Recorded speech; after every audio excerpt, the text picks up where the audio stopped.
Hello' everyone, মই Jennifer. আপোনালোক সকলোকে মই ইউটিউব চেনেললৈ স্বাগতম জনাইছোঁ। আশা কৰোঁ আপোনালোক সকলো ভালে আছে। যোৱা কিছুদিনৰ পৰা মই ভিডিঅ' আপলোড কৰিব পৰা নাছিলোঁ কিবা বিশেষ অসুবিধাৰ বাবে, কিন্তু এতিয়াৰ পৰা ৰেগুলাৰ ভিডিঅ' পোষ্ট কৰিবলৈ চেষ্টা কৰিম। গতিকে আপোনালোকে চেনেলটো ছাবস্ক্ৰাইব কৰি ৰাখিব আৰু ভিডিঅ'বিলাক চাই যাব। আপোনালোকৰ বাবে এটা অতিকৈ ভাল খবৰ আহি গৈছে, কাৰণ SSCৰ ফালৰ পৰা এটা নতুনকৈ ভেকেঞ্চি মুকলি পাইছে, য'ত 25,000তকৈও অধিক পোষ্ট মুকলি পাইছে। য'ত কেৱল অসমৰ পৰাই নহয়, গোটেই ভাৰতবৰ্ষৰ ল'ৰা-ছোৱালীসমূহে এপ্লাই কৰিব পাৰিব। যদি আপোনালোকে SSCৰ ফালৰ পৰা মুকলি পোৱা যি পোষ্টসমূহত যোগদান কৰিব বিচাৰে, তেন্তে আপোনালোকৰ বাবে এইটো এটা অতিকৈ ভাল খবৰ, কাৰণ ইয়াত 25,000তকৈও অধিক পোষ্ট মুকলি পাইছে। আৰু যদি আপোনালোকে BSF, CISF, CRPF, SSB, ITBP, SSF আদি পোষ্টসমূহত যোগদান কৰিব বিচাৰে, তেন্তে আপোনালোকৰ বাবে এইটো এটা বহুতে ভাল সুখবৰ, কাৰণ এই পোষ্টসমূহ SSCৰ ফালৰ পৰাই মুকলি কৰা হয়। আৰু 2026 চনৰ SSCৰ ফালৰ পৰা নিউ ভেকেঞ্চি মুকলি কৰা হৈছে, য'ত গোটেই অসমৰ নহয়, গোটেই ভাৰতবৰ্ষৰ পৰাই মেল আৰু ফিমেল কেণ্ডিডেটসমূহে এপ্লাই কৰিব পাৰিব। গতিকে ইয়াৰ অনলাইন এপ্লাই ডেট কেতিয়াৰ পৰা ষ্টাৰ্ট হ'ব, ইয়াৰ লাষ্ট ডেট কেতিয়া, এডুকেশ্যনেল কোৱালিফিকেশ্যন কি লাগিব, চিলেকশ্যন প্ৰচেছ কেনেকুৱা ধৰণৰ হ'ব, এজ লিমিট কিমান লাগিব, এই সকলো ধৰণৰ ডিটেইলছসমূহ চাবলৈ আপোনালোকে ভিডিঅ'টো শেষলৈকে চাই থাকক। আৰু আপোনালোকৰ বাবে এটা কথা কওঁ যে আপোনালোকে SSCৰ যি পোষ্ট ওলাইছে, তাৰ বাবে আপোনালোকে ৰিটেনটোৰ বাবে ভালদৰে প্ৰিপাৰেশ্যন কৰক, কাৰণ ৰিটেনটোৱে SSCৰ মেইন। যদি আপোনালোকে ৰিটেনটোত ভাল এটা নম্বৰ তোলাব পাৰে, তেন্তে আপোনালোকে লং জাম্প বা বাকী যিখিনি প্ৰচেছ হয় সেইখিনিত কম নম্বৰ পালেও একো অসুবিধা নহয়। গতিকে ৰিটেনটোত ভাল এটা নম্বৰ তোলাৰ বাবে আপোনালোকে চেষ্টা কৰক। তেতিয়াহে আপোনালোকে সেই পোষ্টটোৰ বাবে চিলেক্ট হ'ব পাৰিব। গতিকে আপোনালোকে ভিডিঅ'টো শেষলৈকে চাই থাকক, আৰু যদি প্ৰথমবাৰৰ বাবে আমাৰ চেনেলটো ভিজিট কৰিছে, তেন্তে চেনেলটো ছাবস্ক্ৰাইব কৰি দিব, আৰু যদি ভিডিঅ'টো চাই ভাল লাগে ভিডিঅ'টোত লাইক কৰি দিব।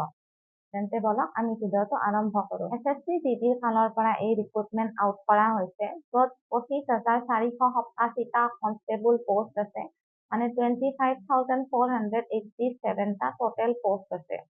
আৰু ইয়াৰ অৰ্গেনাইজেশ্যন হ'ব ষ্টাফ চিলেকশ্যন কমিশ্যন, মানে SSCৰ ফালৰ পৰা এই ভেকেঞ্চি মুকলি কৰা হৈছে।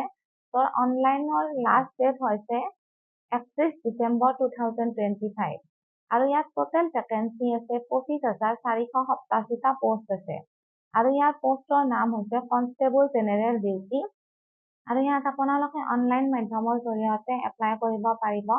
আৰু ইয়াৰ জব লোকেশ্যন হৈছে অল ইণ্ডিয়া, মানে গোটেই ভাৰতবৰ্ষৰ পৰা মেল আৰু ফিমেল কেণ্ডিডেটসমূহে এই পোষ্টৰ বাবে অনলাইন এপ্লাই কৰিব পাৰিব।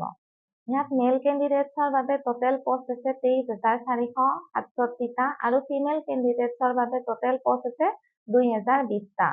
মেল কেণ্ডিডেটছৰ বাবে বহু হাজাৰ পোষ্ট মুকলি পাইছে, কিন্তু ফিমেল কেণ্ডিডেটছৰ বাবে এইবাৰ কম্পিটিশ্যনটো অলপ বেছি হ'ব। গতিকে আপোনালোকে বেছি কষ্ট কৰক আৰু ৰিটেনত ভালদৰে গুৰুত্ব দিয়ক। ইয়াত BSFৰ বাবে টোটেল পোষ্ট আছে 616টা, CISFৰ বাবে টোটেল পোষ্ট আছে 14,595টা, CRPFৰ বাবে টোটেল পোষ্ট আছে 5,490টা, SSBৰ বাবে টোটেল পোষ্ট আছে 1,764টা, ITBPৰ বাবে টোটেল পোষ্ট আছে 1,293টা, ARৰ বাবে টোটেল পোষ্ট আছে 1,706টা, আৰু SSFৰ বাবে টোটেল পোষ্ট আছে 23টা, মানে 23টা পোষ্ট আছে। গতিকে ইয়াত টোটেল পোষ্ট আছে 25,487টা। ইয়াত টোটেল আটাইতকৈ বেছিকৈ পোষ্ট আছে CISFত, আৰু ইয়াত আটাইতকৈ কম পোষ্ট আছে SSFত। আৰু ইয়াত কেটেগৰী ৱাইজ ভেকেঞ্চি ডিটেইলছসমূহ দিয়া হৈছে, য'ত BSF মেল কেণ্ডিডেটসমূহৰ বাবে SC সকলৰ বাবে পোষ্ট হৈছে এইবাৰ 78টা, SCৰ বাবে মুকলি হৈছে 58টা, OBCৰ বাবে মুকলি কৰা হৈছে 113টা, EWSৰ বাবে মুকলি পাইছে 53টা, URৰ বাবে 222টা পোষ্ট মুকলি হৈছে। গতিকে ইয়াত টোটেল BSFৰ মেল কেণ্ডিডেটছৰ পোষ্ট হৈছে 524টা, আৰু BSFত ফিমেল কেণ্ডিডেটসমূহৰ বাবে SC সকলৰ বাবে মুকলি কৰা হৈছে 11টা, SCৰ বাবে 7, OBCৰ বাবে 20, EWSৰ বাবে 5, URৰ বাবে 49। গতিকে টোটেল ফিমেলখিনিৰ BSFত পোষ্ট মুকলি কৰা হৈছে 92টা। আৰু CISF মেল সকলৰ বাবে এইবাৰ SC সকলৰ বাবে মুকলি কৰা হৈছে 1,918টা, STৰ বাবে মুকলি কৰা হৈছে 1391 টা, OBCৰ বাবে মুকলি কৰা হৈছে 2958 টা, EWSৰ বাবে মুকলি কৰা হৈছে 1321 টা আৰু URৰ বাবে টোটেল পোষ্ট মুকলি কৰা হৈছে 5547 টা। ইয়াত CISF মেল সকলৰ বাবে টোটেল পোষ্ট আছে 13,135 টা আৰু ফিমেল কেণ্ডিডেট সমূহৰ ST সকলৰ বাবে টোটেল পোষ্ট আছে 205 টা, STৰ বাবে 152, OBCৰ বাবে 326, EWSৰ বাবে 150 আৰু URৰ বাবে আছে 627। CISF ফিমেল কেণ্ডিডেট সমূহৰ বাবে টোটেল পোষ্ট আছে এইবাৰ 1460 টা আৰু ইয়াত CRPF মেল কেণ্ডিডেট সমূহৰ STৰ বাবে পোষ্ট আছে 870 টা, STৰ বাবে টোটেল পোষ্ট আছে 32 টা, OBCৰ বাবে টোটেল পোষ্ট আছে 1343 টা, EWSৰ বাবে টোটেল পোষ্ট আছে 598 টা আৰু URৰ বাবে টোটেল পোষ্ট আছে 2523 টা। CRPFৰ মেল কেণ্ডিডেট সমূহৰ বাবে টোটেল পোষ্ট আছে এইবাৰ 5366 টা আৰু CRPF ফিমেল কেণ্ডিডেট সমূহৰ বাবে ST সকলৰ বাবে পোষ্ট আছে 15 টা, STৰ বাবে টোটেল পোষ্ট আছে 8, OBCৰ বাবে 27, EWSৰ বাবে 8 আৰু URৰ বাবে 66। ফিমেল CRPF কেণ্ডিডেট সমূহৰ বাবে এইবাৰ টোটেল পোষ্ট মুকলি পাইছে 124 টা আৰু SSC মেল কেণ্ডিডেট সমূহৰ ST সকলৰ বাবে টোটেল পোষ্ট মুকলি পাইছে 257, STৰ বাবে 167, OBCৰ বাবে 412 আৰু EWSৰ বাবে মুকলি পাইছে 176 আৰু UR সকলৰ বাবে টোটেল পোষ্ট মুকলি পাইছে 752 টা। মানে SSC মেল কেণ্ডিডেট সমূহৰ বাবে এইবাৰ টোটেল পোষ্ট মুকলি কৰা হৈছে 1764 টা আৰু ইয়াত ফিমেল কেণ্ডিডেট সমূহৰ বাবে 00 পোষ্ট, মানে এইবাৰ ফিমেল কেণ্ডিডেট সমূহৰ বাবে SSCৰ ফালৰ পৰা পোষ্ট মুকলি পোৱা নাই। ITBP মেল কেণ্ডিডেট সমূহৰ ST সকলৰ বাবে এইবাৰ টোটেল পোষ্ট মুকলি পাইছে 146, STৰ বাবে মুকলি কৰা হৈছে 139, OBCৰ বাবে 219, EWSৰ বাবে 109 আৰু UR সকলৰ বাবে টোটেল পোষ্ট মুকলি কৰা হৈছে 486 টা। মানে ITBP মেল কেণ্ডিডেট সমূহৰ বাবে টোটেল পোষ্ট এইবাৰ মুকলি কৰা হৈছে 1099 টা আৰু ফিমেল কেণ্ডিডেট সমূহৰ বাবে ST সকলৰ বাবে মুকলি কৰা হৈছে 24, STৰ বাবে 25, OBC সকলৰ বাবে 38, EWS সকলৰ বাবে 16 টা, UR সকলৰ বাবে 91 টা।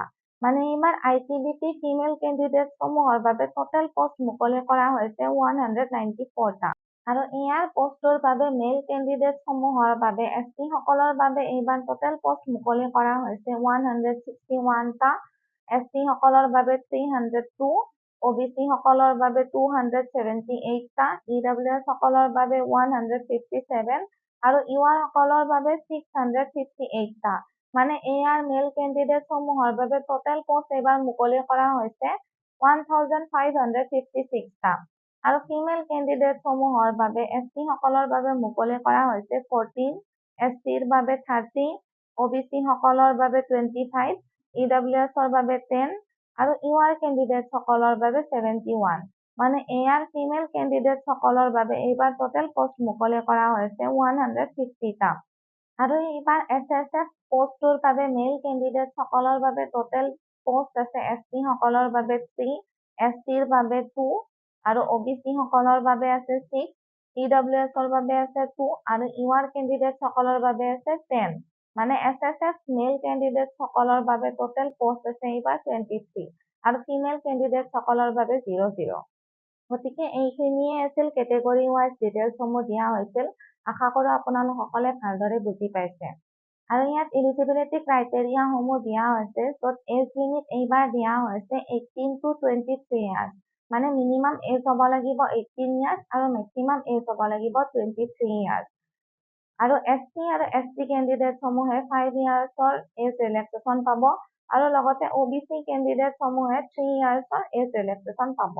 আৰু ইয়াত এডুকেশ্যনেল কোৱালিফিকেশ্যনসমূহ দিয়া আছে, য'ত আপোনালোকে যিকোনো এখন গভৰ্ণমেণ্ট ৰেকগনাইজড বৰ্ড নাইবা ইউনিভাৰ্চিটিৰ পৰা 10 পাছ কৰা হ'ব লাগিব। তেতিয়া আপোনালোকে এই পষ্টৰ বাবে অনলাইন এপ্লাই কৰিব পাৰিব। গতিকে 10 পাছ কৰা সকলো ল'ৰা-ছোৱালীয়ে এই পষ্টৰ বাবে এপ্লাই কৰিব পাৰিব।